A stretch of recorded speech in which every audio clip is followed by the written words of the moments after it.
Kua kawa ko o e pongpongi ni o kuhaya I he kōsperi na hitohi e luke o fulu mawalu o e wahe ka matarau ia mhono hiwa ki he fulu mawha o e konga.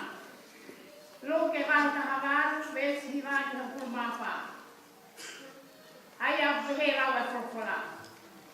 Tena anele aki mo whakatata ko e ni ke tau ki hani ihi na afumi o kunau maa o niloni mo nau whakasika kai hono toi o kakai. Tō kua kaua tangata ngā nao kaku ki te mpare ke whai e la rotu. Ko e wharesi ai taha, pia koe taha, koe pōpirikari. Ko e wharesi na ne tū taha aku o te rotu o pehe. E o tua, o kua whakasetai aku, o wikai te uhange kono toe,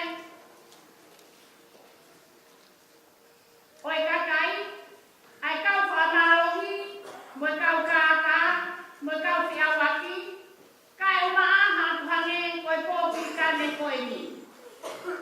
O kua au kai kuoa I he wike, o kua atu ki he siasi hono whahe o furu, o mea kotoa ko mau ki he kungawe. Ka ako si I pōpirika ne, nā ne tūpe me he potu o mama o atu. Pea nā mohono matana I kai te ne whahiki ki he rangi. Ka si whatawhata peia o ne pehe. E o tua, e whakapore au, au a mahau.